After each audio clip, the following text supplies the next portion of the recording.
Բարև ձեզ, սիրելիներս, մենք ձեզ հետ շարունակում ենք քննարկել Շիմեդ Բհագավաթամը եւ այս պահին գտնվում ենք երկրորդ երկի 10-րդ գլխի սահմաններում, որը ինքը արդեն երկրորդ երկի ավարտական գլուխն է։ Ինչպես տեսնում ենք, Շուկադեվը Գոսվամին ինքը զրույց է վարում արարչագործության շուրջ եւ ես հույսով եմ, որ քննարկվող թեմաները իրենք բավականին խորն են եւ հետաքրքիր եւ ուրեմն երեք մենք ձեզ հետ քննարկեցինք գերհոգու դիրքի հետ կապված թեմաներ, այսինքն Շուկադեվը Գոսվամին ըստ էության հիմա նկարագրում է, թե ինչպիսի եթե կարելի է այդպես ասել, հոգեբանական process-ների մեջով է անցնում ինքը գերագույն Աստծո անձնավորությունը, եւ որ ինքը հնարավորություն է տալիս կենդանի էակներին, որպեսզի տեղի ունենա նյութական աշխարհը, որովհետեւ պետք է լուծվի մի շատ հետաքրքիր, բայց եւ ամենակարևոր խնդիրը։ Կենդանի էակները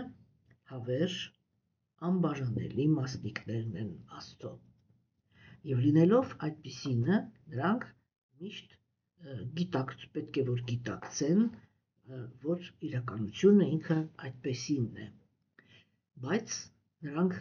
ցանկություն են հայտնում, որ այլևս չեն ուզում ուրեմն ապրել գերագույն Աստծո ազնվորության հետ եւ անկախություն են ուզում։ Եվ գերագույն Աստծո ազնվորությունը ինքը պատկերավոր ասած սկսում է կարդալ կենդանի էակի այդ ցանկությունը, ընդ որում կարդալ ոչ թե հենց այդ պահին, որովհետև հենց այդ պահին, երբ որ կենդանի էակը ինքը այդ ցանկությունը ունենում է, իրականում իր մոտ այդ ժամանակ դեռ հասուն գիտակցում չկա, թե այդ ցանկությունը իրան որտեղ է բերելու եւ ինչ իրականության մեջ է ինքը հայտնվելու։ Իսկ գերագույն Աստծո անձնավորությունը ինքը իմաստուն է եւ իր իմաստության ուրեմն բանով չափանիշներով ինքը կարդում է կենդանի էակի այդ գաղափարը, ես սովորաբար ասում եմ, այն մինչև հատակը, այսինքն մինչև վերջ։ Ինքը այդ առաջին հայացքից անմեղ եւ արդար թվացող այդ ուրեմն ցանկությունը կենդանի էակի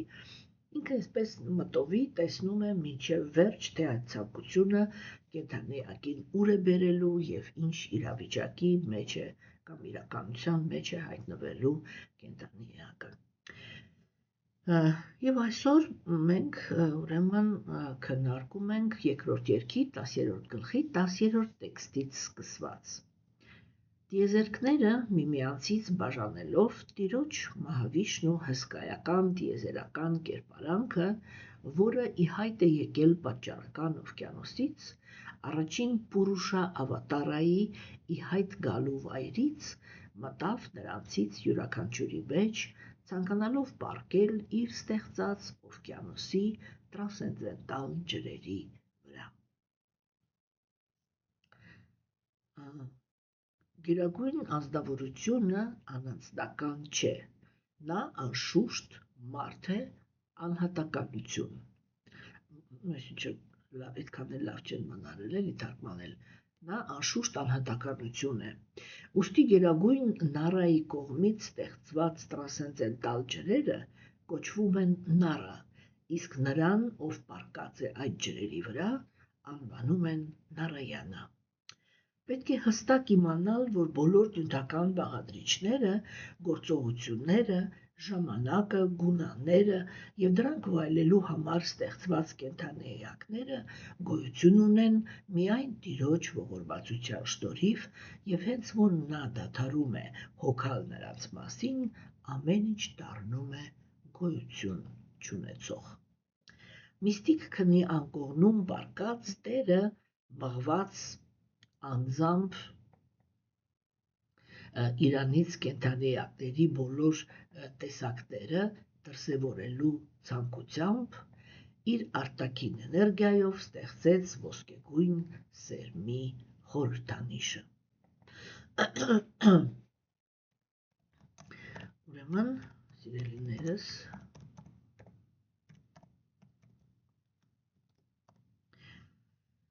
Ինչպես տեսանք, Գերագույն Աստծո ազնվորության մասին խոսակցությունը ինքը շարունակվում է եւ տեքստերը իրանք իրականում շատ կարեւոր էին, որովհետեւ սա նկարագրվում է նյութական աշխարհի սկիզբը, հա, եւ մենք այստեղ հնարավորություն ենք ստանում բավականին խորքային եւ այսպես կարգավորված գաղափարների հետ շփվել, չէ՞, եւ ուրեմն բանանենք հիմա տեսնենք թե ինչի մասին խոսվեց այստեղ, որովհետեւ ասենք այս տեքստերը իրանք այսպես խիտ են ներկայացված եւ իրանք բացվում են հետագայում եւ բայց մենք հիմա փորձում ենք այդ տեքստերը մի թեթև գոնե բացել, որպեսզի կարողանանք հետագա բանը շարունակենք մեր խոսակցությունը եւ այս գլուխը ինքը ինչ որ մի կերպ կարողանանք ներկայացնել ինչ որ մի մակարդակի խորությամբ, որտեղ իրականում ասենք այդ խորությունը ինքը ասահման է, այդտեղ կարելի է խորանալ ինչքան ուզում ես, այդքան էլ կարելի է խորանալ, հա, բայց այսպես ինչ որ մի բան չափով պատկերացում ենք կազմում, թե հոգեբանական տեսանկյունից ինչպես է արարվում նյութական աշխարհը։ Ուրեմն, այստեղ խոսացվեց նրա մասին, չէ, որ տիեզերքները միմյանցից բաժանելով, Տիրոջ Մահավիշնուի հսկայական տիեզերական կերպարանքը, որը ի հայտ է եկել պատճառական օվկիանոսից, առաջին Պուրուշա ավատարայի ի հայտ գալու վայրից մտավ նրանցից յուրաքանչյուրի մեջ ցանկանալով պառկել իր ստեղծած օվկիանոսի գարբոտակը տրանսցենդենտալ ջրերի վրա։ Եվ ուրեմն այստեղ մենք ձեզ հետ շփվում ենք մի շատ կարևոր եւ հետաքրքիր գաղափարի հետ, որը ինքը իրականում բարձրաբանման կարիք է զգում, այստեղ մի քիչ պետք է քննարկենք սանսկրիտ բառերը, որով ասենք բան է արվում էլի, որպեսզի հասկանանք, թե ինչի մասին է խոսքը, որովհետև սանսկրիտ լեզվում, ինչպես ես արդեն բազմիցս ասել եմ, եւ անունները եւ երևույթները իրենք կոչվում են ըստ իրենց այդ անվանումները իրենք ներկայացնում են իրենց ներքին իմաստը եւ այդ ներքին իմաստը հասկանալու պես մենք կարողանում ենք զարգացնել ուրեմն լուրջ հասկացողություն, թե այստեղ ընդհանրապես ինչի մասին է խոսքը։ Եվ այսօր մեր խոսակցությունը կգնա այդ պատճառական օվկիանոսի ջրերի գաղափարի մասին, ինչի մասին է այստեղ ընդհանրապես խոսացվում։ Հա, ուրեմն խոսքը գնաց գարբոտակա տրանսցենդենտալ ջրերի մասին, չէ, եւ առաջի հերթին ես պետք է բացատրեմ, թե ընդհանրապես սա ինչ գարբոտակա օվկիանոս է։ Գարբա, ուրեմն սանսկրիտ լեզվից նշանակում է արքանդ, հա, կամ այդ բաների այն օրգանը, որի մեջ ձևավորվում է զարոդիշ բանը էլի, մի րոպե, կներեք,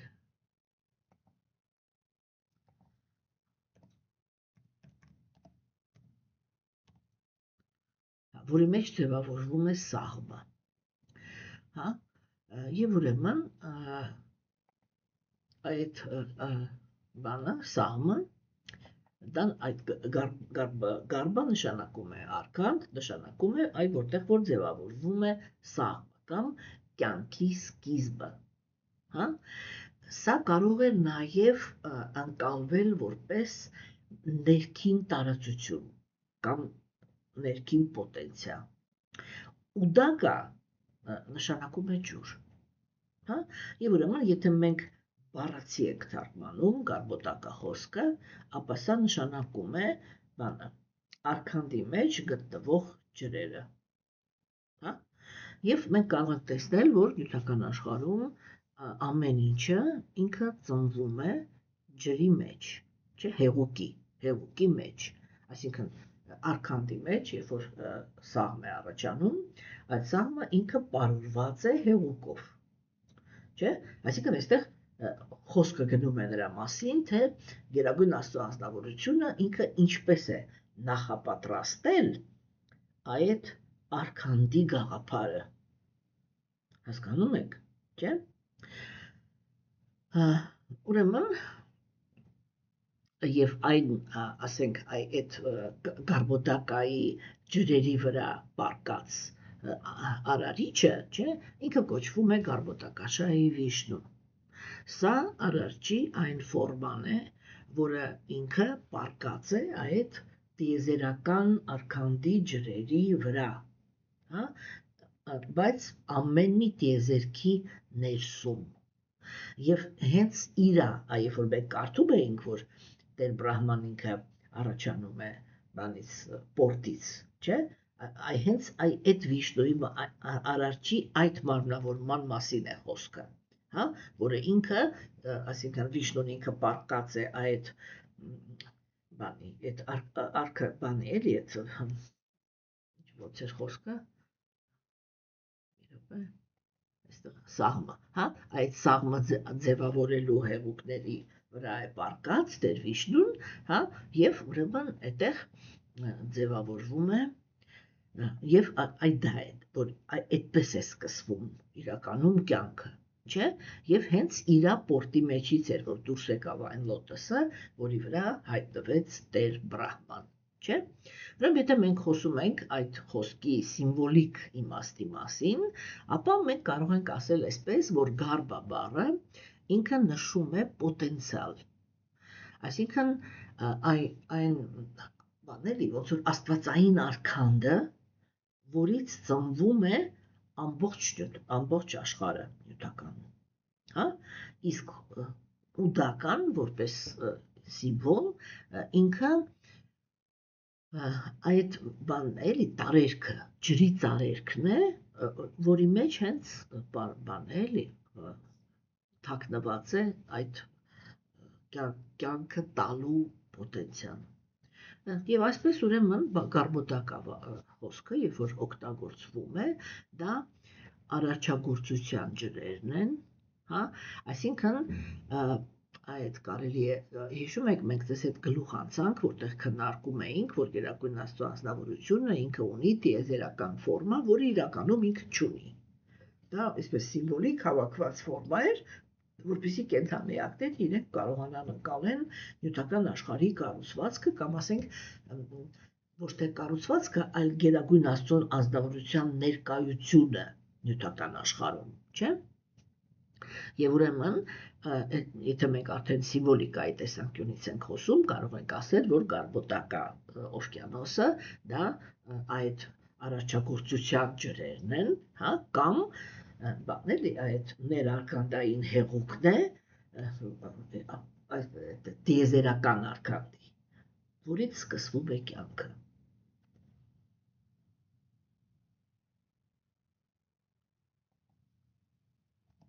Հասկանում եք։ Հիմա, սիրելիներս, ուրեմն հաջորդ քայլով, չէ, այստեղ խոսացվեց նրա մասին, որ Գերագույն Աստծո անձնավորությունը ինքը հայտնվել է պատճառական օվկիանոսից։ Տեսեք հիմա, մենք այստեղ արդեն տեքստը նկարագրում է, թե ինչպես է ձևավորվում մարմնավորումը, ինչպես է լինում, որ Գերագույն Աստծո անձնավորությունը ինքը տալիս է ինչ-որ մարմնավորում, չէ՞։ Եվ այստեղ այս շատ սիմվոլիկ է, որ այդ ուրեմն արարչի կերպարանքը ինքը հայտնվում է պատճառական օվկիանոսից։ Տեսեք, եւ այդ նյութական աշխարհի պատճառահետևանքային բնույթը, չէ, ինքը նորից նկարագրվում է որպես ջրի մեջ պարունակող, չէ՞։ Մենք բոլորս գիտենք, որ ժամանակակից գիտնականները նույնպես արդեն հաստատել են, որ ջուրը ինֆորմացիա պահելու ունակություն ունի եւ որ ինքը հիշողություն ունի։ Դրա համար ազնվորությունը ինքը պետք է շատ զգույշ վարվի ջրի հետ։ Եթե մենք խոսենք էզոտերիկայի լեզվով, ապա բոլոր տեսակի միստիկական հարվածները, որը գալիս են մարդու վրա, դա ծրագրեր են, որոնք գրանցվում են առաջի հերթին մարդու ներսում գտնվող ջրի տարերքի վրա, հա, եւ արդեն այդ ջուրը վերցնելով այդ բացասական ինֆորմացիան, տարածում է այդ ինֆորմացիան ամբողջ մարմնով մեկ արյան միջոցով, հա, ուրեմն ջուրը ինքը այդ իմաստով կարելի է ասել, որ ամենամիստիկական էլեմենտն է, որովհետև ոչ կրակը հիշողություն ունի, ոչ հողը հիշողություն ունի, ոչ օդը, հիշողություն ունի միայն ջուրը, հա, եւ այսա այդ որ մենք ասենք գիտնականները իրանք հայտնաբերում են, որ ջուրը ինքը հիշողություն ունեցող է, որ ինքը ընկալող է, որ իր մոլեկուլները իրանք կախված նրանից, թե ինչպիսի վիբրացիաների տակ են ընկնում, որոշակի վիճակի մեջ են հայտնվում, չէ, ես կարծում եմ, որ դուք բոլորը տեսել եք այդ ճապոնական YouTube-ում բաները, ռոլիկները, որտեղ նկարահանումներ են արվել, թե ինչ է լինում ջրի մոլեկուլայի հետ, երբ որ ասենք հնչում է Մոցարտը կամ ռոկը, կամ երբ որ վիճում են մարդիկ կամ հակառակը ինչ-որ սիրային իրավիճակ է, չէ, այդ պատճառով շատ մարդիկ, որոնք իրենք չափից ավելի ոչ թե չափից ավելի, այլ շատ կենտրոնացած են իրենց առողջության թեմաների վրա, իրենք գիտեն, որ այս պահին բժշկությունը ինքը շատ է խոսում նրա մասին, որ շատ կարևոր է, որպեսզի անձնավորությունը ինքը առավոտյան ջուր խմի, չէ, այստեղ հատկապես այն ժամանակ, երբ որ այդ ջուրը ինքը պետք է մանել, այսպես դնես, որ գիշերը մնա, որպեսզի ինքը թված նյութերը իջնեն ներքև, չէ, նստեն հատակին եւ դրանից հետո խմես, այդտեղ պետք է շատ ուշադիր լինել, որպեսզի այդ ջուրը, այդ ջրի կողքը ոչ մեկ ուրեմն վատ տրամադրությունով չլինի, որպեսզի ոչ մի ջղայնացած մարդ այդ բաժակին կամ այդ բանին գրաֆիկը Ну, в общем, հասկացաք ինչ եմ ասում, այդ ջրի ձեռք չտա ընդհանրապես, հա, այսինքն այդ ջուրը չպետք է գտնվի միացած հեռուստացույցի կողքը, հասկանում եք, որպեսզի ինքը չվերցնի իր վրա ոչ մի ծրագրեր, որովհետև դուք այդ պահին մտածում եք, որ ինչ-որ առողջարար, կենարար ջուր եք խմում, հա, բայց եթե այդ ջրին ուրեմն այդ ջուրը ինքը գործ է ունեցել որևիցե նեգատիվ երևույթի հետ, ինքը այդ ծրագիրը վերցնում է եւ փաստացի փոխարեն դուք օգուտ տակ ձեզ իրականում վնաս եք տալիս, այլ հաշվի առեք, էլի, որ այդ ջուրը, որը պետք է առավոտը խմվի եւ որը ինքը պետք է դառնա ձեզ համար կենարար ուժ, շատ կարեւոր է, որպեսզի ինքը լինի մաքուր։ Իմенно ծրագրային տեսանկյունից, ոչ թե քիմիական բաղադրությունով, էլի, իսկ քիմիական բաղադրությունով, որպեսզի ջուրը ինքը լինի մաքուր, բավական է ունենալ բարձր բանի, բարձր պրոբայի արծաթ, հա, մի փոքր կտոր, կարելի է շատ մաքուր լվանալ այդ արծաթը, տեղավորել աղի մեջ, հետո սոդայով մի հատ լավ լվանալ, որպեսզի ինքը մաքուր լինի, եւ դնել այն բաժակի կամ այն ինչ սասուդ ուզում է լինի, որտեղ որ ջուրը լցնում եք, այդտեղ դնել այդ արծաթի կտորը եւ երբ որ ինքը ամբողջ գիշեր մնում է մեջը, արծաթի իոնները իրանք անջատվում են արծաթից, մտնում են ջրի մեջ եւ բոլոր տեսակի բացասական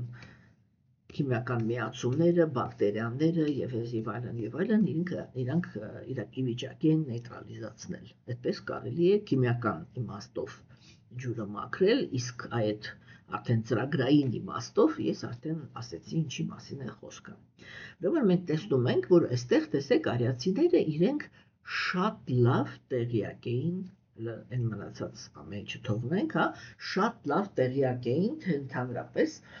ինչպես է ձևավորվում կյանքը արքանդի մեջ, չէ՞։ Եվ հիմա տեսեք, իրանք ասում են, որ կար նախասկզբնական կա այդ պատճառական օվկիանոսը, որից ի հայտ է գալիս Վիշնուն, այսինքն արարիչը։ Եվ սա նշանակում է, որ նյութական աշխարհում, հա, չկա այդպիսի տերև ընդհանրապես, որը արարվում է Գերագույն Աստծո անձնավորության նախաձեռնությամբ։ Այսօր մենք պետք է շատ պարզ եւ շատ խորքային գիտակցենք։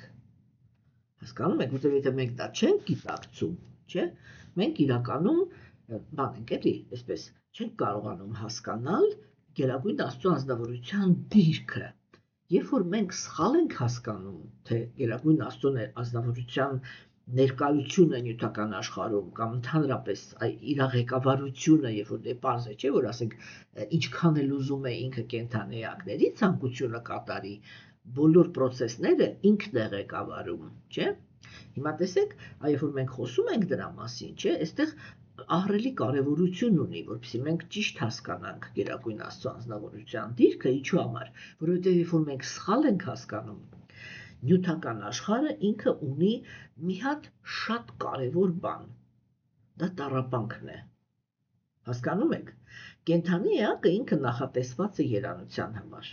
Եւ ինտուիտիվ կենդանի էակը ինքը գիտի, որ ինքը նախատեսված է երանության համար։ Հասկանում եք։ Եվ այդ երևույթը, որ ինքը նախատեսված է երանության համար, բայց նյութական աշխարհում կա տառապանք, չէ, այսպես թվացական կենդանիակը ինքը շատ հաճախ, ասենք, հատկապես երբ որ տառապանք է ստանում իր անցյալ կյանքերում գործած մեղքերի դիմաց, չէ, այդտեղ ինքը ընդհանրապես չի կարողանում հասկանալ, որտեղից առաջացավ այս տառապանքը, որոց ես ապրում էի, ոչ մի վատ բան չեմ արել, ոչ մեկին չեմ նեղացրել, չէ։ Ամեկ էլ այս երևույթը որտեղից եկավ, ինչ-որ մի հատ սրիկա, որտեղից հայտնվեց իմ կյանքում։ Այդ սրիկային, ինչու, եթե Աստված կա, ինքը ինչու թույլ տվեց, որ այդ սրիկա գա մտնի իմ կյանք եւ ամեն ինչը ավելի։ Հասկանում եք։ Այսինքն այդ երևույթը, որ կա տառապանք, չէ՞, որպեսզի մենք կարողանանք այդ տառապանքը ինչ-որ մի կերպ այդ տառապանքի հետ աշխատենք, ամենամինիմումը կարողանանք ճիշտ դիմավորենք, ճիշտ ճանապարհենք, այդ արանքում կենդանի մնանք, կոպիտ ասած, չէ՞, եւ մաքսիմումը, որպեսզի մենք կարողանանք, ասենք, այդ տառապանքը, ասենք, ընդհանրապես խուսափենք իրանից, չէ՞, մենք պետք է ամենակարևոր բանը հասկանանք, թե տառապանքը ինքը ընդհանրապես որտեղից է առաջանում։ Հասկանում եք։ Եվ տեսեք, եթե ես աթեիստ եմ, ուրեմն ամեն ինչը պատահականություն է։ Եվ տառապանքն է պատահականություն, եւ երջանկությունը, չէ։ Երջանկությունը ճիքեր է պահանջում։ Այսինքն, նյութական տեսանկյունից, չէ, գործում է այսպիսի օրենք։ Դու պիտի ճիքեր գործադրես, որ ունենաս հաջողություն, եւ պատահականորեն կարող են պատահել այնպիսի իրադրություններ, որ քո ամբողջ այդ հաջողությունը դառնա մոխիր ընկնի առաջ։ Եվ դու պիտի կարողանաս այն դրանից հետո կենդանի մնաս ու կարողանաս նորից ապրել, նորից վեր կենալ, զրոյից սկսել, չգիտեմ ինչ անել, չէ։ Սա է գլխավոր խնդիրը, որը փորձում են լուծել աթեիստները, չէ։ Հիմա, եթե դու կրոն հոգևոր մարդ ես, ապա հիմա հոգևոր մարդիկ իրանք բաժանվում են իրականում երկու ճյուղի, նրանք ովքեր հասկանում են վերածննդի գաղափարը եւ նրանք ովքեր ոչ։ Եվ նրանք ովքեր որ չեն ընդունում վերածննդի գաղափարը, չէ, իրանք երբեք նյութապաշտների նման երբեք չեն կարող հասկանալ, թե որտեղից է առաջանում տառապանքը։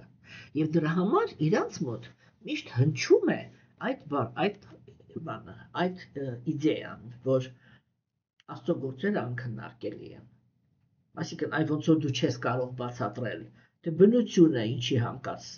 ասենք, որոշեց քեզ հանդիպացնել ինչ-որ մի ազնվորության հետ կամ ինչ-որ մի երևույթի հետ, կամ որ դու, դա էլ է, այսինքն բնության համար դու պատահական է, հա։ Պատահական է, որ, ասենք, չգիտեմ, դու ծնվել ես այնպիսի մի երկրում կամ այնպիսի մի ժամանակ, որ ստրկատիրական հասարակություն էր, ու դու էլ ստրուկ ես, ու ով ինչ ուզում է ընդհանրապես եւ քո մարմնի հետ, եւ քո սրտի հետ, այսինքն եւ քո ֆիզիկական եւ քո էմոցիոնալ աշխարհի հետ ինչ ուզում անում է։ Չէ՞, դա պատահական է, ну не повезло, բախտը չի բերել, всё, հա, չի բերել, ինչ, ոնց ուզում ես, տենց էլ հասկացի։ Հասկանում եք, չէ՞։ Եվ այդ նույն իրավիճակի մեջ հայտնվում են եւ հոգեվոր բարդիկ։ Որովհետեւ հիմա ինձ համար ի՞նչ տարբերություն ասում են բնության պատահականությունն է, թե ասում են Աստծո գործերը չես կարող հասկանալ։ Ես միևնույն է չգիտեմ ինչու եմ տառապում եւ համապատասխան չեմ կարողանում հասկանալ ինչ պիտի անեմ, որ այդ տառապանքից դուրս գամ։ Հասկանում եք։ Իսկ երբ որ ազնվորությունը ինքը հասկանում է, որ վերածննդի գաղափար չի կարող չլինել, հասկանում եք, այդտեղ իր համար ամեն ինչ դառնում է պարզ։ Հիմա այս process-ը, որը այստեղ հիմա նկարագրվում է, չէ, որ առաջի հերթին գերագույն Աստծո ազնվորությունը ինքը փաստացի ստեղծում է այդ պատճառական օվկիանոսը, որի մեջ տեղադրվում են բոլոր այն կենդանիակները, որոնք իրենք ուզում են կան նյութական աշխարհ, հա, այդ այլի, որ ես ասում եմ, չի տվիտ էլ ինքը այսպես կարդում է այդ բոլոր կենդանիակներին, հա, նո կոպիտ ասած ու ջուրը հիշեց, ով, ինչ, երբ, ինչի համար, հա, եւ այդտեղ գերագույն Աստծո ազնվորությունը արդեն այդ պատճառական օվկիանոսից ուրեմն արտահայտվում է որպես Գարբոտակա Վիշնու եւ ընդ որում ամեն մի տիեզերքում մենք ձեզ հետ երեք քննարկեցինք, որ հեսա մի քիչ հետո որ մտանք երրորդ երկ այնտեղ այդ առաջագործության process-ները իրանք շատ ավելի մանրամասն ենք նայելու, այստեղ շատ էսպես ընդհանրացած ենք էլի ասում, ես չեմ մանրանում։ Հասկանում եք, չէ՞ սիրելիներս, չէ՞, բայց այդ process-ը, որ այդ ամեն ինչը ինքը կապ ունի ջրի հետ, հա, սա շատ կարևոր թեմա է եւ ուրեմն այստեղ ասվեց, չէ, որ ինքը մտավ այդ տիեզերքների մեջ ինչի համար ցանկանալով պարկել իր ստեղծած օվկիանոսի տրանսցենդենտալ ջրերի վրա։ Հիմա տեսեք, ուրեմն ինքը այդ ջրերը իրանք պատճառական օվկիանոսն է, որի մեջ պարունակվում է, որը հիշում է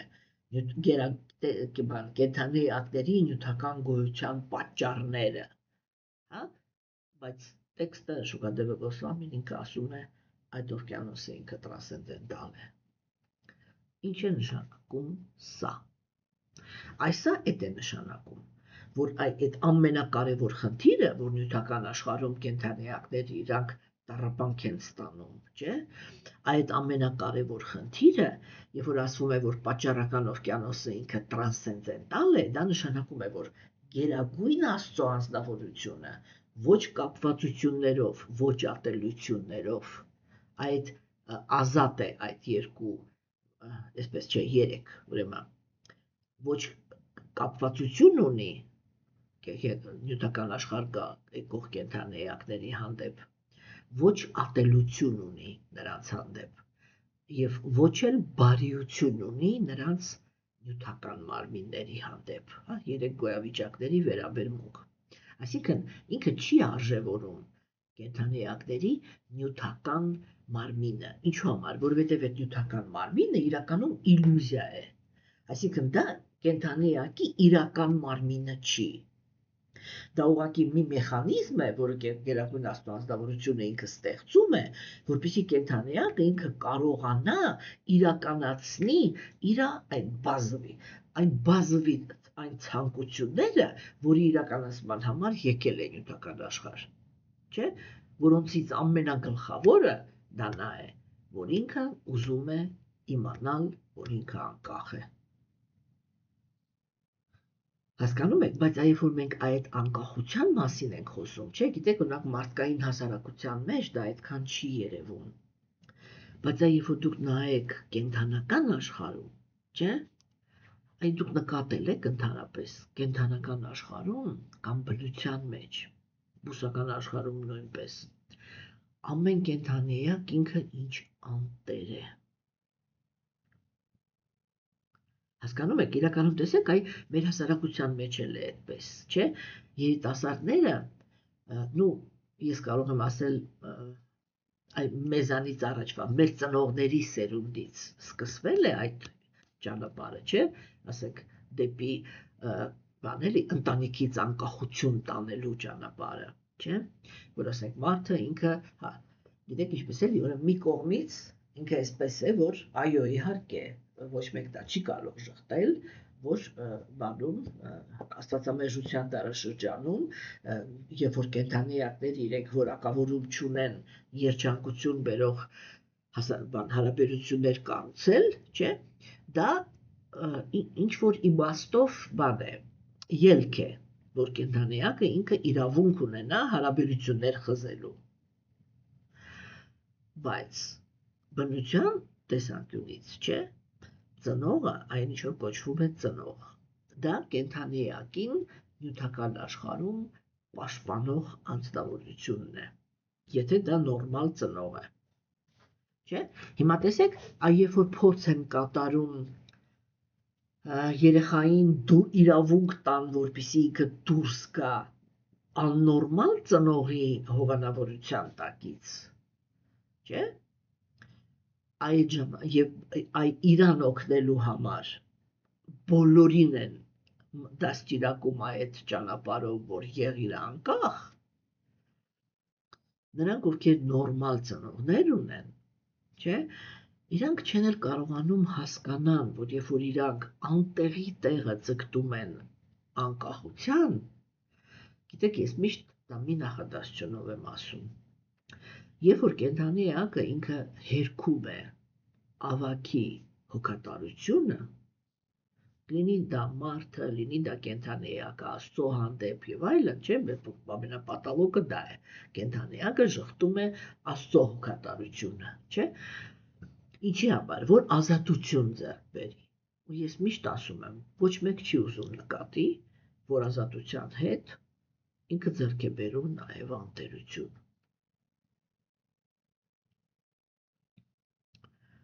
Հասկանում եք, չէ, եւ այո, կենդանիակը, երբ որ ինքը հայտնվում է նյութական աշխարհում, այն դա նոր ասեցի, որ շատ պարզ է, այսպես շատ ցայտուն երևում է կենդանական աշխարհում։ Այս որ ինքը ծնվեց, հա, հենց որ ոտքի կանգնեց, այն բան, մայրը դադարեց կաթ տալ, 2 րոպե հետո չի ճանաչում իր երեխային։ Всё, ու ինքը այդ կենդանիակը ինքը մնաց ինքը իր հույսին, այն ոնց ուզում ես կենդանի մնա։ Այդ անտերության գաղափարն է գալիս, էլի, հասկանում եք, եւ այո, այն նյութական աշխարհում, չէ, եթե դուք հիմա մի հատ այդ տեսանկյունից նայեք, չէ, օրինակ ասենք, տեսեք, եթե մենք հիմա բացասական տեսանկյունից նայենք, ապա ինքը ինչպես է, չէ, ասենք այ կենդանիակը ինքը ծնվեց, օրինակ մարդուն վերցնենք, այ մարդու մոտ ծնվեց ինչ-որ մի հատ կենդանիակ, այդ ծնվելու պահին, ինչ եղավ իր հետ, ինքը որոցի ուզում էր լինել անկախ, չէ, բայց ինքը տարիներ շարունակ ընկավ կախվածության մեջ այն ազնվորությունից, որ իրան ունեցել է, ինչու, որովհետև մարդը ինքը շատ դժվար է անկախության սահմանին հասնում, երկար է մեծանում, էլի, երկար է կայանում, որ կարողանա ապրի, չէ, ուրեմն, այս պատճառական օվկիանոսը, չէ, ինքը շատ կարևոր գործոն է, որտեղ մենք կարողանում ենք հասկանալ, որ գերագույն Աստծո անձնավորությունը ինքը, այդ որ ասեց ինքը տրասցենդենտալ են այդ ջրերը, դա նշանակում է, որ այո, այդ ջրերի մեջ է որոշվում, հա, պատճառական օվկիանոսն է, այդտեղ է որոշվում, թե ով ինչ մարմին է ունենալու, ով ինչ ճակատագիր է ունենալու եւ այլն, չէ, այսինքն պատճառահետևանքային բոլոր կապերը, բայց ինքը գերագույն Աստծո անձնավորության կապրիզով չի, հա, եւ տեսեք, ասենք, մենք միշտ մտածում ենք, որ գերագույն Աստծո անձնավորությունը պիտի գնահատի մեր նյութական, ուրեմն գոյությունը, պիտի պահպանի մեր նյութական գոյությունը, դա գիտեք ինչին է նման, որ ասենք այ ենթադրենք Աստված ոչ անի, ինչ որ մարդը ինքը խելագարվել է, հա, ուզում էին վրա օրինակ բերել, եթե հասկացա, որ չարժի, ասենք մարդը ինքը խելագարվել է, եւ ասենք ինքը իր ձեռքը մի հատ տիկնիկ է վերցրել եւ մտածում է, որ այդ տիկնիկը ինքն է, այդքան ոչ մի ձև չես կարող համոզես, այդ տիկնիկի կպնողը իրան է կպել, չէ։ Հիմա տեսեք, մարդը, որը ինքը առողջ է, այդ տեսանկյունից, առողջ է, ինքը ինչ է փորձում անել, ինքը փորձում է այդ գժի ձեռքից այդ տիկտիկը խլել, չէ։ Փորձում է իր այդ խոսալ, որ այ բալամ, ախր էսի դու չես, էսի ընդամենը տիկտիկ է, չգիտեմ ինչ, տիրեն կողմ, դու այ արի տես, արի գնանք հայրու մոտ, դու այսա ես բան։ Աստծո խոսակցությունը, այ ինչքան որ ձեր համար այդ պահին կարևորություն ունի այդ տիկնիկը, հասկանում եք, որտեղ դուք լրիվ հասկանում եք, չէ՞, որ այդ ձեր առաջ կանգնած մարդը ինքը ոչ մի կապ չունի այդ տիկնիկի հետ։ Ու դուք սառնասրտորեն կարող եք նայեք։ Օրինակ, եթե ինչ-որ մեկը գալիս է, այդ տիկնիկին ճողում փրթում գցում է կողմ, դուք չեք մտածում, չէ՞, վայ, այս խեղճ երեխային ինչ եղավ։ Ոչ, դուք հասկանում եք, որ միակ բանը, որ այդ երեխայի հետ եղավ, ինքը տառապում է, որովհետև իրան նույնացնում է այդ տիկնիկի հետ։ Բայց իրականում իր հետ ոչինչ չի եղել։ Հասկանում եք, մենք այս տեսանկյունը մինչև չհասկանանք, մենք այդ իլյուզիայից է պետք դուրս գալ, էլի, դա կեղծիքներից ամենամեծն է։ Երբ որ հոգևոր մարդուն տանում են այն ճանապարհով, որ գերագույն Աստծո անձնավորության համար, կենդանի էակի նյութական մարմնի գոյությունը եսիմ ինչ նշանակություն ունի։ Ոչ մի նշանակություն չունի, բացի մի բանից, որ գերագույն Աստծո ազնվորությունը ինքը հասկանում է, որ այս կենդանի էակի գիտակցությունը ինքը հիվանդ է եւ իրան պետք է կոպիտ ասած փշո անել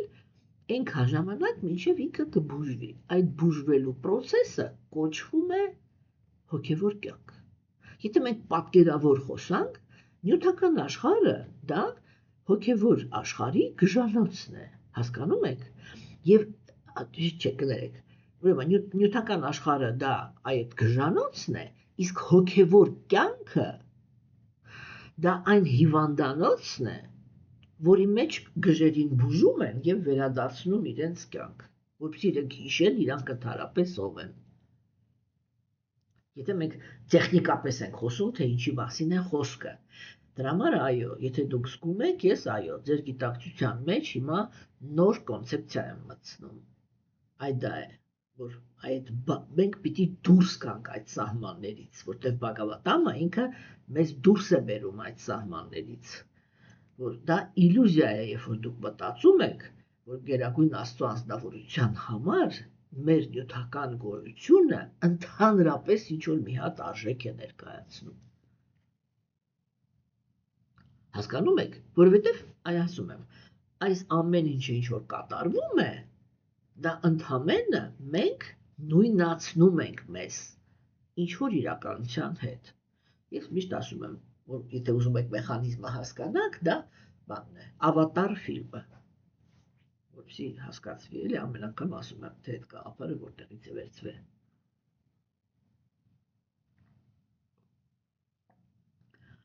Եվ նույնիսկ ավատարների հետ մարմինների գույնը ինչի հետ է կապված։ Ուրեմն, սիրելիներս, չէ, այսա ուրեմն շատ կարևոր թեմա է, որ այո, կա պատճառական օվկիանոսը, որտեղ գերագույն Աստծո անձնավորությունը ինքը այդ մենք անցյալ անգամ ասեցինք, չէ, որ բոլոր կենդանիակներին այսպես հավաքում է միտեղ հիմա եւ պիտի դուրս թողնի նյութական աշխարհ։ Այդ դա տեղի է ունենում Գարբոդակայի մեջ։ Եվ այդտեղ գերագույն Աստծո անձնավորությունը ոչ կապվածություն, ոչ ատելություն եւ ոչ էլ բարիություն նյութական մարմնի հանդեպ չի զգում։ Ինչ է ինքը դառնում։ Ինքը դառնում է գեր հոգի։ Ով է գեր հոգին, եթե հոգեբանության տեսանկյունից խոսանք։ Դա անտարբեր գերագույն Աստծո անձնավորությունն է, որը անտարբեր դիտում է, թե ինչպես են կենդանի էակները իրար անասելի տառապանքներ պատճառում, եւ ֆիզիկական, եւ հոգեվոր, եւ հոգեբանական, չէ՞։ Եվ ուղղակի վերջում ամեն մեկին տալիս է այն ինչին, որ ինքը արժանի է։ Լավը լավի դիմաց, տառապանքը տառապանքի դիմաց։ չէ, ինչքան ինքը իր մեջ անտարբերություն պիտի ունենա նյութական մարմնի հանդեպ, մտածել եք հեշտ այդ բանի մասին, ինքը ինչքան պիտի անտարբերություն ունենա, որպեսզի թույլ տա, որ օրինակ ինկվիզիցիայի պատվալներում կամ ազգային անվտանգության պատվալներում կամ պատերազմի ժամանակ իրանց բաներում, չգիտեմ, SS չեմ անում, KGB եսի միջիչ, հա, մարդկանց անասելի տառապանքներ պատճառեն ֆիզիկական։ Չէ, եթե մենք ասում ենք գերագույն Աստծո անձնավորությունը ներկա է, ինքը սեր է, բայց ինքը ո՞նց է դիմանում այդ ամեն ինչին։ Որովհետև շուտով մենք պատմություն կունենանք, չէ, որտեղ գերագույն Աստծո անձնավորությունը ինքը այնպիսի անհամբերությամբ մարմնավորում կտա ու դուրս կգա պատժելու նրանով, որ ամեղիներ տառապանք պատճառում։ Մենք կտեսնենք, որ ինքը շատ տաք սիրտ ունի։ Բայց ում հանդեպ այն կենդանեակի, որը գիտակցում է, որ ինքը հոգի է։ Հասկանում եք, իսկ քանի դեռ կենդանեակներ իրանք այդ խաղն են խաղում, որ մեկը մտածում է ես Արջին եմ, այն մյուսը մտածում է ես չգիտեմ Պողոսն եմ, այն մյուսը մտածում է ես էլ Հասմիկն եմ, ու մենք իրար սպանում ենք, հա։ Գերագույն Աստծո անձնավորությունը դրան նայում է անտարբեր։ Հասկանում եք, մենք պիտի դա հասկանանք, որ գերագույն Աստծո անձնավորության տեսակետից մեր նյութական գոյությունը բացարձակապես մեր համար ավելնորդ բան է, ինքը այդտեղ ոչ մի սիրել բան է, այդ բաները չկա, ինքը սենտիմենտալ չի, ինքը չի կարող սիրի իլյուզիան, ինքը կարեկցում է։ Եվ իր կարեկցանքը արտահայտում է նրանով, որ ճիշտ գիտելիք է տալիս նյութական աշխարհում այն կենդանիներին, ովքեր որ ուզում են բուժվել, եւ բժիշկ է տալիս, կոչվում է հոգևոր ուսուցիչ, որը գալիս է մեր կյանք, վերցնում է մեզ ուզաշիվրդ, հա, ու սկսում է տանել, այսինքն սկսում է բուժել մեր հոգին այդ հիվանդությունից, հասկանում եք, դրա համար այս գաղափարը, որ գիտեք ոնց է, հազարամյակներ շարունակ հոգևոր կյանքը ինքը մնացել է առաքինության գոյավիճակի ճիրաններում, երբ որ միշտ այդպիսի պատկերացում է ձևավորվել մարդու մեջ, հոգևորով զբաղվող մարդու մեջ, այդպիսի բան է ձևավորվել, որ գերագույն Աստծո անձնավորության համար սուպեր կարևոր է, որ ես նյութական աշխարհում լինեմ երջանիկ, իր համար մեկ է, որտեվ իր համար այդ ամեն ինչը խաղ է, դու վերցրել ես ինչ-որ մի հատ տիկնիկ, բանով խաղացնում ես, ու քեզի նույնացրել ես այդ տիկնիկի հետ, ինչ-որ իր այդ լինում է, դու մտածում ես դա քո հետ եղավ, գոռում ես, ճվում ես, ուրախանում ես, լացում ես, չեմա մի չես անում։ Հասկանում եք, այսա պիտի հասկանանք, թե ինքը ինչքան սթափ հայացք ունի կենդանեակի նյութական գոյության մասին, ինքը ինչու է հոգ տանում, ինչու է սկսում պաշտպանել, մենք դա 100 անգամ խոսել ենք արդեն, եւ սա պիտի այսպես ստույգ հասկացվի։ Դա գերագույն Աստծո անձնավորության կոմպրոմիսն է մեր հիվանդության հանդեպ, որտեղ ինքը այդ քայլերը անում է, չէ, այդեք ամեն հոգեբան ինքը շատ լավ գիտի ինչ է նշանակում ռապորտ։ Այդ գերագույն Աստծո անձնավորությունը ինքը ռապորտ ստեղծելու մասնագետ է։ Եվ ես կարծում եմ, որ այդ ռապորտի գաղափարը նույնպես նրանք, ովքեր որ լուրջ ուսումնասիրում են այս տեսությունը, այդ հենց այդտեղից էլ հասկացել են, որ այվում ինչ է անում հոգևոր կյանքը։ Իրական հոգևոր կյանքը, ինչպես է ներկայացվում Աստված, որ ինքը ինչ է անում առաջի քայլով։ Չէ, որ մենք ասում ենք հոգևոր կյանքի առաջի փուլը դա նյութական գոյության կարգավորումն է, որն է կարգավորումը, ազատել տառապանքից, հաստատվել երջանկության մեջ, չէ։ Սա նշանակում է, որ գերագույն Աստծո անձնավորության համար կարևոր է, ոչ, ինքը մտավ ռապորտի մեջ, այսինքն մեր համար պետք է մնա այն տպավորությունը, որ ինքը մեզ հասկանում է, որ ինքը կարեկցում է մեր ցավին եւ համաձայն է, որ մենք իրավունք ունենք երջանիկ լինել։ Չէ, ինքը իրականում համաձայն է, բայց ինքը մեր երջանկությունը ընդհանրապես նյութական աշխարհի հետ չի կապում։ Այլ ոնց որ այդ հիվանդին, չէ, ցանկացած հոգեբան ինքը գիտի, որ այդ խնդիրը լուծելու համար մանիպուլատորներն էլ դա գիտեն։ Հասկանում եք։ Եվ ռապորտ մտնելու համար նույնիսկ տեխնիկական վարժություններ կան։ Հասկանում եք, որից ամենակարևորից մեկը դա շնչառությունն է։ Այո, դուք մոտենում եք մարդուն, չէ՞։ Եվ մարդը ինքը ինչ որ իր շնչառության ռիթմը ունի, եւ դուք էլ ձեր մեջ գարմոնիայի զգացում չի լինում։ Հա, եւ ռապորտը ինքը սկսվում է այդտեղից, որ դուք ուշադիր նայում եք նրա կրծքավանդակին, թե ինչպիսի ռիթմով է ինքը շնչում, եւ կամաց ձեր շնչառությունը բերում եք իր ռիթմին։ Ինքը դա նույնիսկ չի զգում, թե դուք այդ պահին ինչ եք անում։ Հասկանում եք, բայց այդպիսի մարդիկ իրանք սովորաբար, երբ որ այդ որ ասում գործով են զբաղված, իրանք երբ որ ձեր հետ շփվում են, իրանք լարված աչքեր ունեն։ Եթե դուք նայում եք ու տեսնում եք, որ շփման ընթացքում ազնվորության աչքերը իրանք էմոցիոնալ են, դուք պիտի հասկանաք, որ ինքը այդպիսի տրուկերով չի զբաղվում։ Այդպիսի ազնվորությունները իրանք այսպես էլի միշտ ուշադիր հայացք ունեն, որտեղ իրանք գործով են զբաղված։ Իրանք ինչ որ բան պիտի նկատեն, այդ բանին պիտի ճիշտ պատասխան տան եւ այլն, չէ՞։ Եվ ասենք, հետո սկսում եք վերարտադրել դիմացինի շարժումները։ Ոչ միանգամից էլի, կապիկի նման, որ մարդը ինքը հասկանա, կմտածի ձեռ է կառնում իրան։ Այլ օրինակ ասենք ինքը ոտքին գցեց, դուք շարունակում եք նստել ինչպես նստած էիք, հետո մի քիչ հետո դուք եք ոտքին գցում։ Հա, այդպես կամաց դուք մտնում եք այդ մարդու դաշտը, որպես որ ինքը ձեզ ընկալում է որպես как свой, էլի։ Всё, ինքը տարբերություն այլևս չի զգում։ Իսկ քիչ է շակում տարբերություն չի զգում։ Տարբերություն չի զգում, թուլացավ։ Եվ դրանից հետո, այ ռապորտ մտնելուց հետո,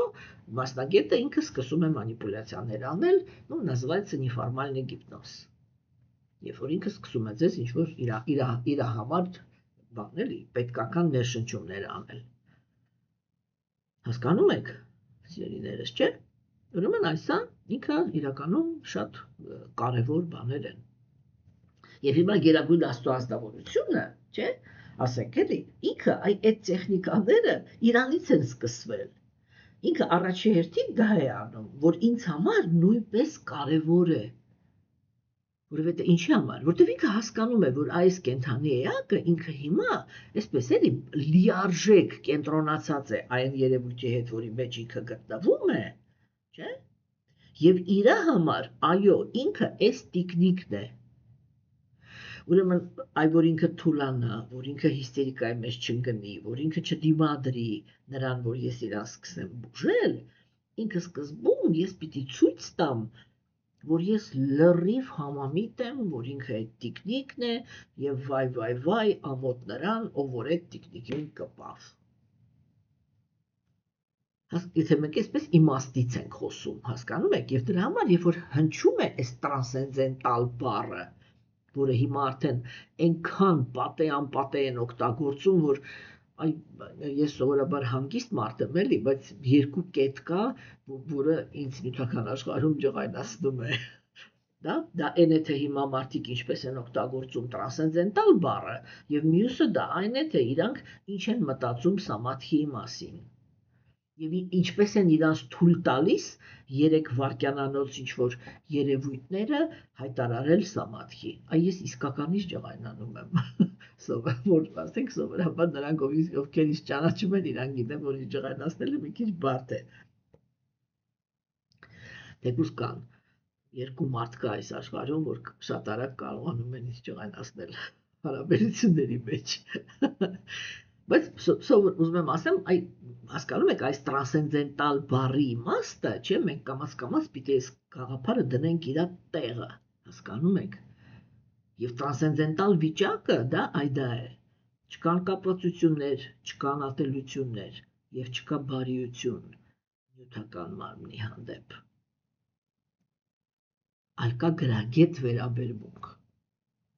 պայմանավորված վիճակի հանդեպ, չէ՞։ Եվ այս որ ինքը ասեց, որ ինքը դուրս է գալիս կարբոտակայից, նշանակում է, որ ինքը այսպես լրիվ ընկալած, պատկերավոր ենք ասում, էլի, իր մոտ էդի վարքյաններ է տևում, լրիվ ընկալած այն ամեն ինչը, այն ամբողջ այն աշխարհը, որը հիմա ինչի որ վերածվելու է աշխարհը, այս կենդանիակները, եթե երբ որ սկսեն ակտիվանալ, չէ՞, ինքը դուրս է գալիս եւ հանգիստ պարկում այդ ուրեմն օվկիանոսի ջրերի վրա։ Գերագույն ազնվորությունը անանձնական չէ, նա անշուշտ անհատականություն է։ Ուստի գերագույն ուրեմն նարայի կողմից ստեղծված տրանսցենդենտալ ջրերը կոչվում են նարա, իսկ նրան, ով պարկած է այդ ջրերի վրա, անվանում են նարայանա։ Հա? Այ ուրեմն հիմա մենք պետք է քննարկենք նարայանա անունը,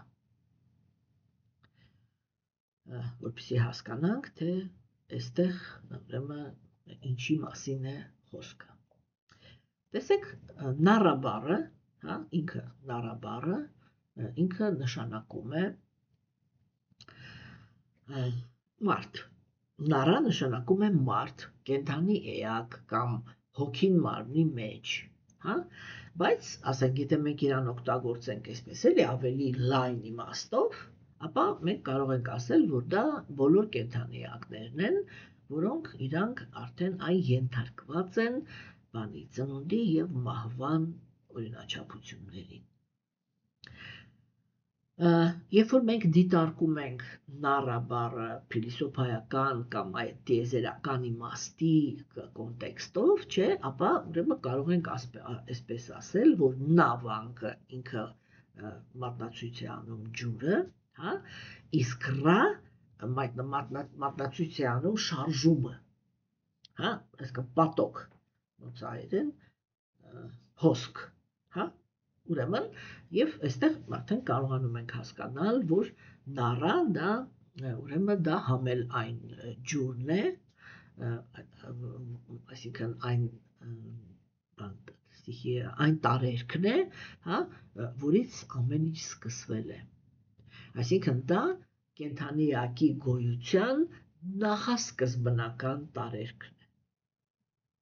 որտեղ հայտնվում են։ Եվ տեսեք, ասենք հիմա որ նայում ենք այդպես, չէ՞, ասենք, տեսեք, եթե նույնիսկ կենդանիակը իրանք ծնվում են ձվից, չէ, իրականում մարմինը ձևավորվում է դեղնուցից, չէ, այդ շուրջը սպիտակուցը ինքը հեղուկն է, որով սնվում է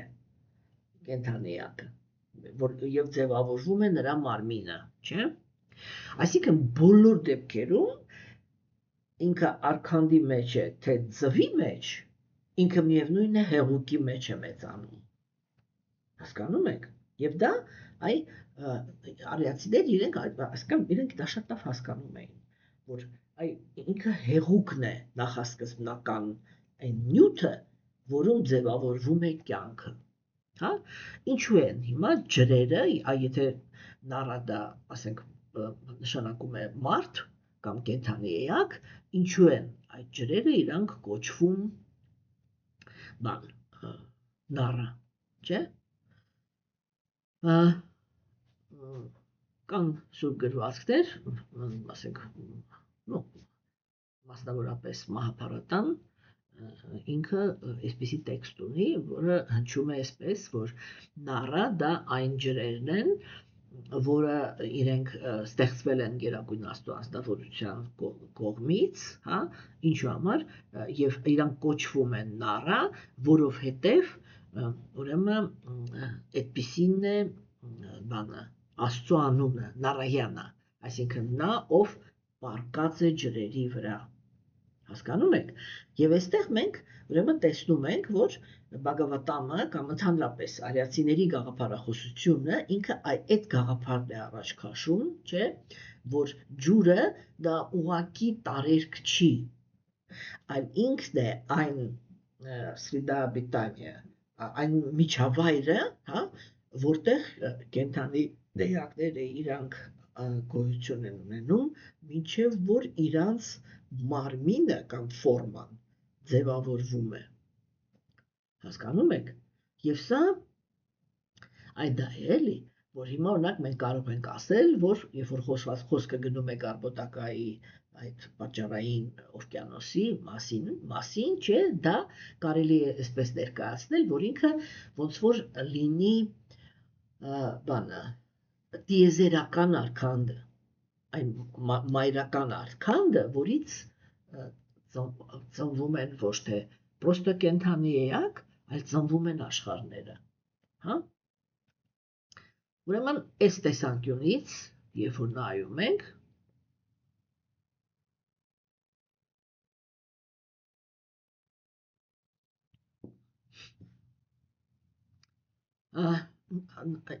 նառա բանը, խոսքը, ինքը կարող է ցույց տալ այդ նախասկզբնական կենդանի էակին, ինչպես եւ կարող է վերաբերվել մարդուն, որովհետեւ մենք դեռ կտեսնենք ձեզ հետ, որ Գերագույն Աստծո ազնվորությունը ինքը այդպիսի բան ունի, մարմնավորում ունի, չէ, որտեղ իրանք երկվորյակներ են եւ կոչվում են Նառա-Նարայանա, որտեղ Նառան դա կենդանի էակն է, Նարայանան Գերագույն Աստծո ազնվորությունը։ Հա։ Ուրեմն այդ Նարայանա անունը կամ Նառա անունը, որը վերաբերվում է մարմնին, Գերագույն Աստծո ազնվորությունը, դա այդ է նախասկզբնական եսը բոլոր կենդանի էակների, հա, որը ինքը այդ Նառա-Նարայանա, այդ նախասկզբնական եսն է կենդանի էակների Նառան եւ Նարայանան, որը ինքը պարկած է այդ պատճառական օվկիանոսի վրա։ Մենք անցյալ անգամ քննարկեցինք այդ Աստծո մենակության գաղափարը, հա, եւ ուրեմն իրանց միացությունից է, ոնց որ այդ միացությունից է, որ առաջանում է այն նյութական աշխարհը արարելու հնարավորությունը, այսինքն կենդանի էակի ցանկությունը եւ Գերագույն Աստծո ազնվորության համաձայնությունը այդ ցանկությունը իրականացնելու, հա, եւ ուրեմն երբ որ այստեղ ասվեց, որ բարձրագույն Նարայանան բանը այդ բաների արարված տրանսցենդենտալ ջրերը կոչվում են Նառա, դրա համար Աստծո անունն է Նարայանա, հա, ինքը կարելի է ուրեմն ներկայացնել այդպես, որ կարելի է այս տեքստը բանել է այդ մի նախադասությունը բացել այսպես, որ ջրերը, հա, այդ պրինատալն է, էլի, ներարքանդային ջրերը, հա, իրանք արարված են Գերագույն Աստծո ազնվորության կողմից, նա ով իրականում բանել է поддерживает,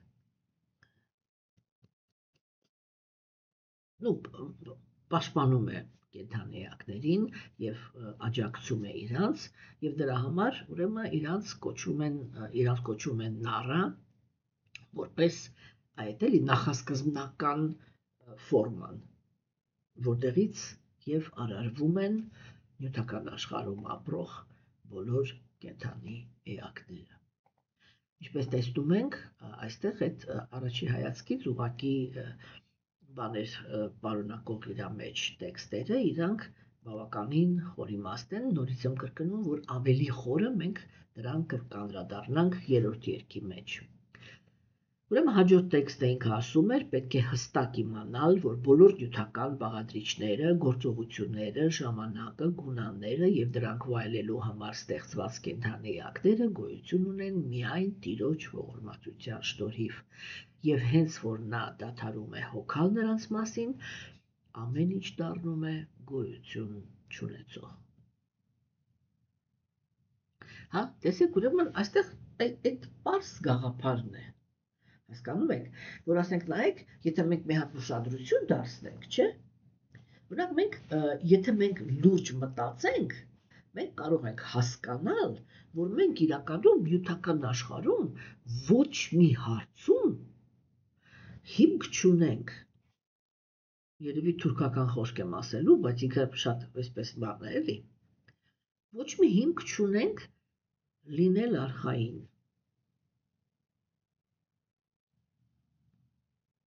Հասկանում եք, տեսեք օրինակ, մենք հիմա այսպես հանգիստ նստած ենք, չէ՞։ Ես էլ հիմա հանգիստ ձայնագրում եմ։ Այն նույն ձևի հանգիստ նստած էին մարդիկ Աստված կարոտ պահի, երբ որ սպիտակի երկրաշարժը եղավ։ Նույն ձևի հանգիստ բանի ափով ման էին գալիս մարդիկ, երբ որ եղավ այն մեծ ցունամին, որը այդքան մարդու կյանք տարավ, խլեց։ Հասկանում եք, չէ՞։ Այսինքն նյութական աշխարհը ինքը արխայնության աշխարհ չի։ Բայց ես հիմա, ասենք, արխային նստած եմ։ Ինչու՞։ Որտեւ ես համոզված եմ, որ այ մաթոռը մնալու է իր տեղում, շենքը իր տեղում, չէ՞։ Քանի կադրեր եք տեսել, որ մեքենան այսպես հանգիստ կանգնած է փողոցում, մեկ էլ մի հատ կլոր ծակ է առաջանում, այդ մեքենան ընկնում է անդունդը։ Օրինակ Լենինգրադյանի վրա, հա, կամ մի հատ խաչմերուկ, որտեղ այդ վերևից, ներքևից վերև գնացող ճանապարհը հենց խաչմերուկի վրա մշտական փոս է առաջանում։ Այսպես էլի, այսպեսի մի բան է, փոս է առաջանում հենց ասֆալտով։ Ու ես ասենք միշտ ամեն անգամ, երբ որ այդտեղ կանգնում եմ, ես աշխատում եմ այդ փոսից կամ հետ կանգնել, դե առաջ հնարավոր չի կանգնել, որտեղ մի անգամից գիծն է։ Ինչու՞։ Որովհետև ասենք այդտեղ ամեն տարի գալիս են նորից ասֆալտ են լցնում, հավասարացնում են։ Ինքը նորից փոս է ընկնում։ Չես հասկանում։ Այ իսկ կարող է դա հենց այդպիսի մի տեղ է, որ օրերից մի օր այնտեղ մի հատ այդպիսի ծակ է բացվելու, ինչ որ մի հատ մեքենա ընկնելու է ներքևը։ Որտեղ ոչ մեկ չի հետաքրվում։ Այս փոսը ինչի է ամեն անգամ, այս ինչի հաշվին է, հողը ամեն անգամ էսպես լինում, ուրեմն դրա տակը ծակ է, չէ՞։ Ինչ է շարակում, հա վրա լցնել, հա բանանել, հա հաստացնել այդ բանը, էլի ծանրությունը։ Հասկանում եք, չէ՞։ Ասենք այ դա էլի, որ նյութական աշխարհը ինքը ընդհանրապես արխայնություն չի ենթադրում։ Բայց մենք արխային ապրում ենք։ Չէ՞, օրինակ տեսեք այդ ֆենոմենը ինքը հայերի մոտ շատ հետաքրքիր է արտահայտվել, երբ որ ցեղասպանությունն է եղել, չէ՞։ Ու հիմա արդեն չգիտենք, թե այդ երևույթը ինչպես պետք է անվանել, որտեղ հայտարարվել է, որ պետք է հասկանալ, թե այնտեղ ինչ է տեղի ունեցել։ Բոլոր դեպքերում ակնհայտ է, որ ջարդ է, չէ, տեղի ունեցել։ Եվ ասենք, երբ որ ասենք մենք նայում ենք, ես ճիշտ ասած այդ մեքենայի մեջ նստած էի, երբ որ ինչ որ ռադիոյով ինչ որ բան էին կարդում, եւ այնպեսի տպավորություն էր, որ ժամանակակից գրվածք է։ Հետո մեկ էլ որ չասեցին, որ սա գրվել է ուրեմն 15 թվին։ Այնտեղ ինչ էր նկարագրվում, չէ, որ ասենք հայերը իրանք այսպես էին պահում։ Կողքի գյուղում կամ կողքի քաղաքում թուրքերը կանգնած կոտորում էին, այս մի քաղաքում հայերը նստած սրճարանում սուրճ էին խմում, հանգիստ, որ իրանց դա չի վերաբերվում։ Մինչև չեկան չհասան այնտեղ։ Այդ ուղեղ անջատված էլի, այդ դա է նշանակում տգիտության գոյավիճակի ազդեցություն։ Հասկանում եք, երբ որ մարդը հանկարծակի իրան այնպես է պահում, ոնց որ թե վտանգ ընդհանրապես չկա։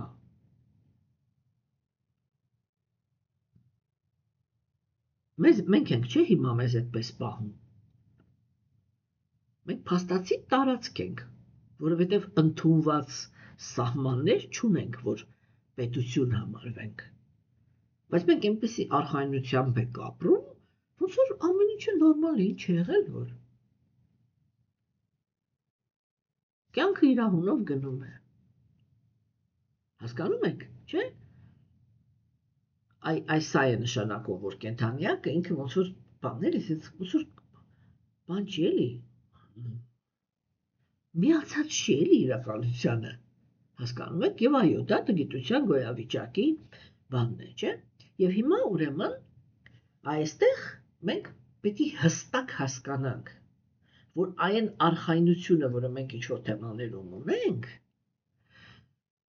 մենք արխային ենք, որովհետև Գերագույն Աստծո անձնավորությունը շատ պարտաճանաչ, հավերժ կատարում է իր պարտականությունները։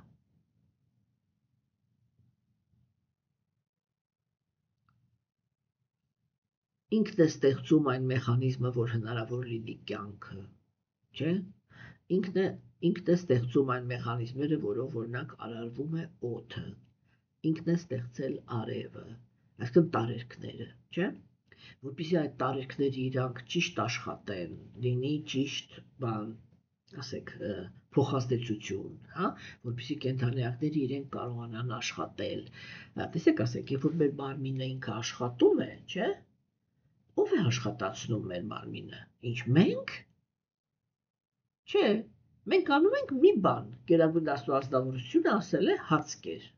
այսինքն զապալնի բենզինում, այն մնաք մեքենաներ է, չէ, այդպես, գնացի, լցրեցի բենզինը, վсё, դրանից հետո, թե այդ բենզինը, այդ մեքենան ոնց է օգտագործում, ինչ անում, որպեսզի ես քշեմ, ինձ ոչ էլ հետաքրքիր է, հա, տղամարդիկ իրանք գիտեն, բժիշկները իրանք գիտեն, բայց դա չի նշանակում, չէ, որ դա իրանք են անում։ Իրանք պրոստը գիտեն, թե ինչպես է դա անում Աստված։ Հասկանում եք, ինքը վերին աստիճանի պարտականություններ կատարող է։ Դրա համար ինքը Բhagavad Gita-ում հենց այդպես էլ ասեց երրորդ գլխում, եթե հիշում եք, ինքը քննարկում էր իր վերաբերմունքը պարտականությունների հանդեպ։ Եվ ինքը ինչ ասեց, ինքը ասեց, եթե ես մի վայրկյան դադարեմ կատարել այն պարտականությունները, որ վերցրել եմ իմ վրա, որպեսզի իրականացնեմ ձեր ցանկությունները, աշխարհը կվերածվի քաոսի։ Հա, եւ այստեղ էլ նույն գաղափարը հնչեց իրականում։ Ասվեց, որ հենց որ Գերագույն Աստվածնավորությունը ինքը դադարում է հոգալ նյութական աշխարհում ապրող կենդանի միակների մասին, ամեն ինչ դառնում է գոյություն չունեցող։ Հա, то есть всё прекращает свое существование. Всё. Եկավ մահը։ Եվ երբ որ արդեն Գերագույն Աստծո անձնավորությունն է դադարում մանանել, հոգ տանել, հա, այդտեղ ոչ մեկ ոչինչ չի կարող անի։ Հա, եւ այդտեղ օրինակ բժշկությունն էլ է, չէ, այդտեղ բժիշկը դուրս է գալիս, այսպես կախած ուսերով, կախած գլխով ասում է բժշկությունը անզոր էր։ Ինչի, որովհետեւ գործում էր զորավոր Գերագույն Աստծո անձնավորությունը։ Ուրեմն կա երկու գաղափար, որը մենք պարտադիր պիտի հասկանանք։ Առաջինը դա է, որ Գերագույն Աստծո անձնավորությունը ընդհանրապես չի գործում կապրիզից, այսինքն իր կապվածություններից եւ ատելություններից։ Այն ինչ անում ենք մենք, մշտական ամեն վայրկյան։ Նույնիսկ երբ որ բաժակ ենք վերցնում մեր ձեռքը, մենք վերցնում ենք դուրս է գալի, դուրս չի գալի։ Այդ տեսանկյունից Գերագույն Աստծո անձնավորությունը հատկապես նյութական աշխարհում ապրող կենդանիակների հանդեպ վճամար, ինչու է սա շատ կարևոր, որովհետև շատ դժվար է, հասկանում եք, հանդուրժել եւ լավ վերաբերվել նախանց, չարամիտ, խորամանկ, դաժան, ագահ, բռնության հանդեպ հակում ունեցող կենդանիակների հանդեպ։ Հասկանում եք, եւ տեսեք օրինակ, չէ, շատ հաճախ սենտիմենտալ հոգեվոր մարդիկ իրանք մտածում են, իրենց ասում են դու պիտի համբերես։ Ես գիտեք, պրինցիպալ եմ համարում, որ դա մի քիչ սխալ մոտեցում է, որովհետեւ մեր երկուսից միակ համբերողը դա Աստվածն է։ Եվ իր համբերությունը անսահման է։ Հասկանում եք, մենք լրջանում ենք, ամոթի զգացում ենք ունենում, հավաքում ենք մեզ եւ լուրջ ենք դառնում հոգեվոր կյանքում, երբ որ հասկանում ենք սա, որ մեր երկուսից ոչ թե ես եմ համբերում Աստծո կամակորությունը, այլ ինքը իմը։ Եվ ինքը կարող է կյանքեր շարունակ համբերի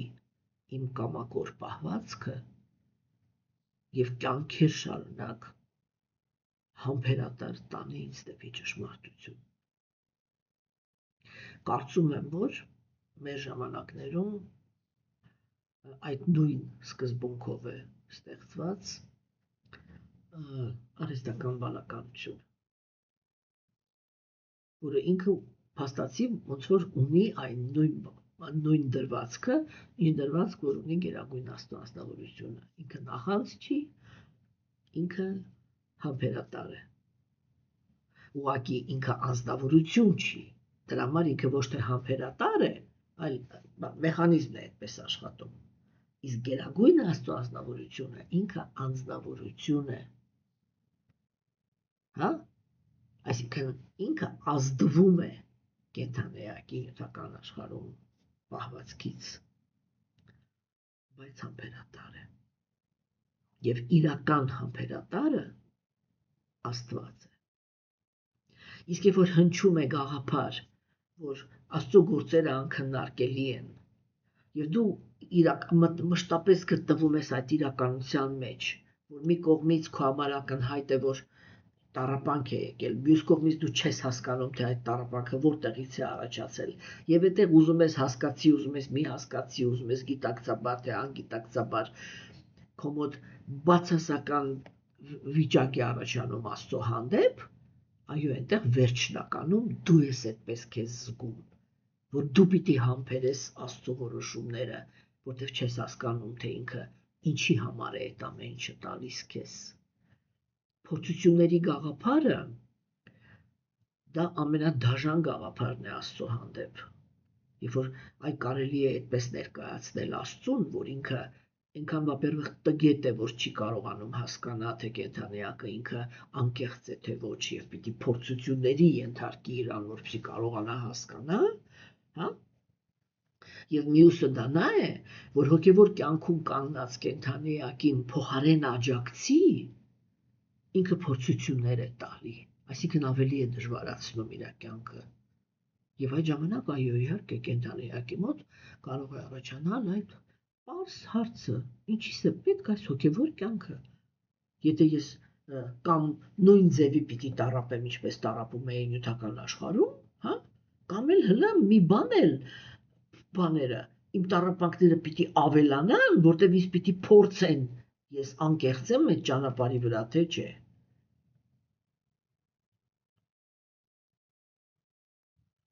Հասկանում եք, չէ՞ որ սա այդքան էլ բան